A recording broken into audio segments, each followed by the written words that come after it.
Bien, donc j'ai pas mentionné, c'est-à-dire on dit relaxation continue, c'est le domaine, ou bien c'est-à-dire le domaine des solutions, c'est un domaine continu, il n'est pas discret, n'est pas dénombrable. Bien. Donc, je vais utiliser la relaxation linéaire dans cette vidéo, qui est une relaxation facile et intéressante, et utilisée beaucoup dans la PLNE, la programmation linéaire en nombre entier. Bien. Donc, par exemple, on a un problème original, qui est la fonction, par exemple, ici, on a une minimisation d'une fonction f de x sous des contraintes g de x inférieure ou égale à 0. Avec x appartient à un certain ensemble x. Donc, f, c'est une fonction, f0, c'est une fonction, bien f de x vers r, donc c'est une fonction réelle. Les g de i, c'est des contraintes réelles. Et les x, le x est un ensemble qui est inclus dans Rm. Donc, je relâche ce problème original. On va retrouver de nouvelles fonctions, c'est-à-dire min f' de x', gi' de x' inférieur ou égal à 0. C'est-à-dire on peut garder la même fonction objectif et donc c'est la même fonction objectif et les mêmes contraintes, mais dans un autre espace. C'est pour ça que j'ai exprès nommé le f de x, f' de x et les gi de x, g' de x', parce qu'on est en train d'explorer un nouveau espace, donc la technique elle est différente. Donc, la même chose, les f' et les g' sont des fonctions réelles et le x' est inclus dans, c'est-à-dire Rn, et le x, c'est-à-dire le problème original, il est inclus dans x', parce qu'on a dit élargir. Donc c'est sûr que le nouveau espace, il est plus grand que l'ancien espace. C'est-à-dire l'espace de la relaxation, c'est sûr qu'il est plus grand que l'espace du problème original, parce qu'on relâche, on étend. C'est une extension. Donc le x', ou bien le x, le problème, l'espace de recherche du problème original est inclus dans l'espace de recherche relaxé. Donc x est inclus dans x'. Bien. Donc, et la condition essentielle ici, bien la relation entre parce qu'en fin de compte, on va trouver une solution du problème original. Comment? En utilisant cette règle.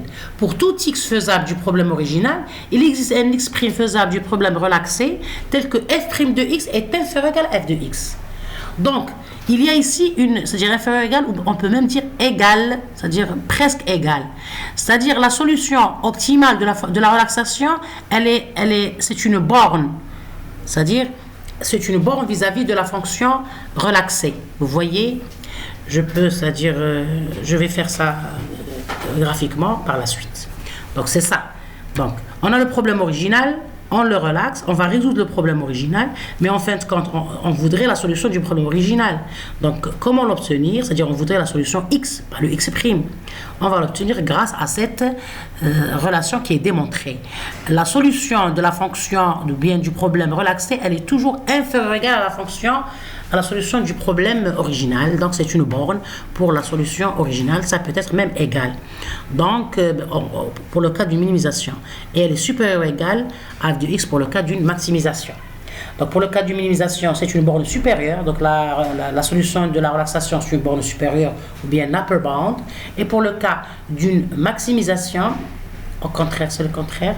Donc, pour le cas d'une minimisation, c'est une borne inférieure ou bien lower bound, parce qu'on a f' de x inférieur ou égal à f de x. Et pour le cas d'une maximisation, on a f' de x supérieur ou égal à f de x, donc c'est une upper bound ou bien une borne supérieure. Bien. Donc la relaxation continue est une relaxation utilisée surtout pour la PLNE, en utilisant l'algorithme du simplex, méthode des dépôts intérieurs ou bien de volume, etc. Donc pourquoi? C'est-à-dire on utilise la relaxation linéaire parce qu'on connaît des algorithmes forts pour la résolution de tels problèmes. Par exemple le simplex, qui est un problème efficace et de complexité polynomiale en moyenne. Il y a aussi la programmation quadratique en utilisant la programmation semi-définie positive, qui est une relaxation efficace et d'actualité. Donc on peut utiliser d'autres relaxations plus larges et dans une dimension spécifique, comme la programmation semi-définie positive. Bien. Donc, la relaxation linéaire, elle est appliquée à la PLNE, donc pour exploiter toute la puissance de la programmation linéaire, c'est-à-dire dans la phase de l'évaluation de la borne, parce qu'on a vu que on va relâcher, c'est-à-dire étendre, relaxer ou bien relâcher le problème original, et puis le diviser en des sous-problèmes et évaluer chaque sous-problème. Donc l'évaluation du problème relâché, donc puisque la relaxation elle est linéaire, donc on va utiliser le simplex pour résoudre pour évaluer la borne de chaque sous-problème.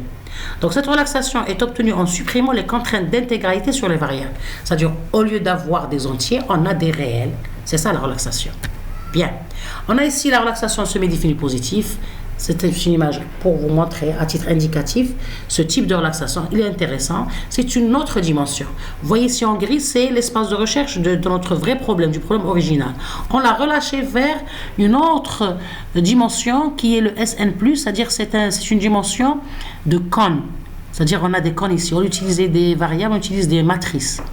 Donc ici, c'est un espace de recherche plus large, c'est-à-dire plus grand, mais on a des techniques très intéressantes pour l'explorer.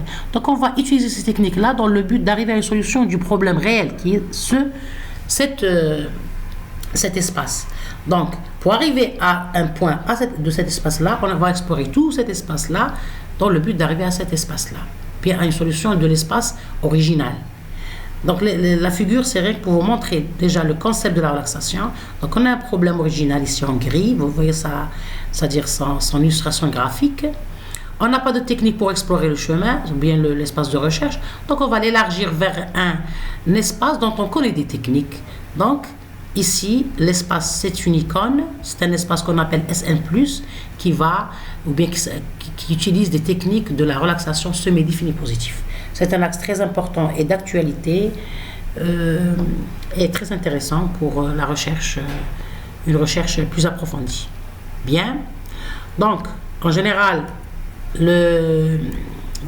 ici, je vais vous parler un petit peu je vais revenir à l'illustration pour donner une idée. Par exemple, si on a un problème ici comme ça, qui est par exemple, c'est-à-dire la courbe d'un espace, elle est comme ça, d'accord? Vous voyez? Donc c'est une courbe d'un problème d'optimisation. On remarque que c'est un problème difficile, parce que son espace de recherche, il est très compliqué. On n'a pas des techniques spécifiques pour explorer cet espace de recherche qui a plusieurs, c'est-à-dire descente, montée, etc. Qu'est-ce qu'on fait? Comme si on va l'étendre, on va l'élargir, on va le relâcher. Donc, on va considérer un espace comme uniforme, par exemple, c'est-à-dire uniforme, d'une façon uniforme. Et chercher, donc on a ici de l'espace en plus, mais ça ne fait rien, par le fait qu'on a une technique pour pouvoir l'explorer. Et cette exploration va nous mener vers des solutions du problème réel. Vous voyez, du problème réel qui est ici dans cette courbe, qui n'est pas uniforme. C'est un genre de... Donc la relaxation quadratique, c'est-à-dire on utilise la forme de la relaxation quadratique, semi-définie positive, donc on utilise une icône, comme on vient de le voir, une icône comme ça, c'est-à-dire un espace sous forme d'une icône, d'accord, d'un cornet si je puis dire. La relaxation linéaire, on utilise des droites, comme ça, le polyèdre, comme on a vu en simplex, etc. Donc, le type de la relaxation, c'est selon le type de l'espace qu'on veut, c'est-à-dire explorer. Donc, si on va utiliser une relaxation linéaire, c'est sûr qu'on va utiliser un polyèdre, parce qu'on a dit que l'espace de recherche d'un problème linéaire, c'est un polyèdre. Donc, c'est un polyèdre, c'est des droites. Si on voudrait utiliser la programmation quadratique, donc on a la forme de la fonction quadratique. Si on voudrait utiliser la relaxation semi-définie positive, donc on a l'espace de relaxation semi-définie positive qui est une icône. C'est un espace plus large. Et bien sûr, tout cela, c'est-à-dire chaque type d'espace, il va exploiter des notions mathématiques parce que c'est toujours formel, c'est toujours mathématique, c'est toujours exact. Donc, il va exploiter des notions mathématiques c'est-à-dire qui appartiennent à l'espace qu'on obtient pour mieux l'explorer dans le but d'atteindre la solution du problème original. C'est ça notre problématique. On a un problème original, on veut avoir une solution de ce problème original, on n'a pas une technique bien précise. Qu'est-ce qu'on fait? On va le relâcher, l'étendre vers un espace plus large, c'est-à-dire c'est un espace qui contient cet espace-là, donc c'est-à-dire l'espace de la relaxation contient l'espace du problème original, et on va explorer l'espace de la relaxation dans le but d'atteindre l'espace du problème original et arriver à la solution qu'on veut, qui est notre but d'origine. Bien, donc je continue mon exposé sur l'algorithme Branchet-Band, après avoir détaillé sur la notion de relaxation. C'est important de comprendre ce concept parce qu'il est au fond de l'algorithme Branchet-Band.